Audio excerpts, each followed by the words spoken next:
হঠাৎ আলোচনায় সাবেক স্বরাষ্ট্র প্রতিমন্ত্রী লুৎফুজ্জামান বাবর। একসময় প্রচণ্ড প্রতাপশালী ও ক্ষমতাশীল প্রতিমন্ত্রী লুৎফুজ্জামান বাবর কিছুদিন আগে ছাত্র আন্দোলনের কারণে বাংলাদেশের অস্থিরতা প্রসঙ্গে নোবেল বিজয়ী অর্থনীতিবিদ ডক্টর ইউনূস বলেন, চলমান অবস্থা নিয়ন্ত্রণ না করা গেলে তা প্রতিবেশী মিয়ানমার সহ 7 সিস্টার্সে ছড়িয়ে পড়তে পারে। অন্তর্বর্তী সরকারের ক্ষমতা নেওয়ার ঠিক আগ মুহূর্তে ভারতীয় সংবাদ মাধ্যম এনডিটিভিকে দেওয়া সাক্ষাৎকার তিনি একথা বলেন। তার এই বক্তব্যের পরে হঠাৎ করে সামাজিক যোগাযোগ মাধ্যমে লুৎফুজ্জামান বাবরকে নিয়ে আলোচনা শুরু হয়। তবে ডক্টর ইউনূস যে 7 সিস্টার্সের কথা বলেছেন সেটা আসলে কি তা জানতে পিন কমেন্টে দেওয়া ভিডিওটি দেখে আসতে পারেন। এই রাজ্যগুলো হলো মণিপুর, মিজোরাম, নাগাল্যান্ড, মেঘালয়, আসাম, ত্রিপুরা ও অরুণাচল প্রদেশ। এই রাজ্যগুলোকে একত্রে 7 সিস্টার্স বলে।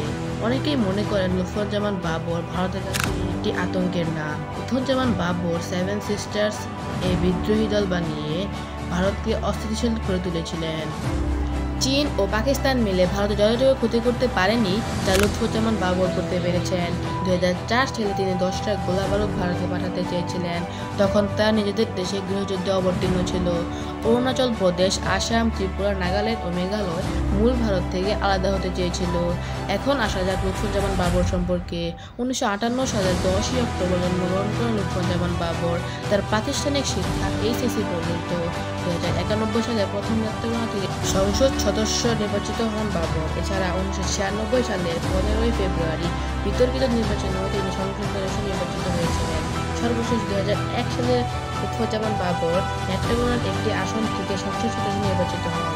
2001 সালে বিএনপির নেতৃত্বাধীন জোট বাংলাদেশ সরকার গঠন করার পর যে কজন ব্যক্তি প্রবল ক্ষমতাবান হয়ে ওঠেন তার মধ্যে লুৎফুজ্জামান বাবর অন্যতম। 2004 সালে 10 ট্রাক অস্ত্রের চালান মামলায় 3 অক্টোবর 2010 সালে গ্রেফতার করা হয় লুৎফুজ্জামান বাবরকে। এই মামলায় তাকে মৃত্যুদণ্ড দেওয়া হয়। খালেদা জিয়ার শাসন আমলে ব্যাপক উত্তেজনা সৃষ্টি করেছিল 10 ট্রাক অস্ত্রের বিষয়টি। এই ঘটনার আগে থেকে বিএনপি সরকারের সাথে ভারতের সম্পর্ক ভালো ছিল না। এর মূলে ছিল নিরাপত্তা ইস্যু। ভারত তাদের পূর্বাঞ্চলের 7টি রাজ্যের নিরাপত্তা নিয়ে বেশ চিন্তিত ছিল। ভারতের অভিযোগ ছিল উত্তর পূর্বাঞ্চলের বিদ্রোহীগুলোকে মদদ দিচ্ছে বিএনপির সরকার। এমন অবস্থায় ওই 10 ট্রাক অস্ত্র ধরা পড়ে। তো কেমন লাগলো আজকের ভিডিওটি? ভালো লাগলে লাইক দিবেন ও সাবস্ক্রাইব করে পাশে থাকবেন। ধন্যবাদ।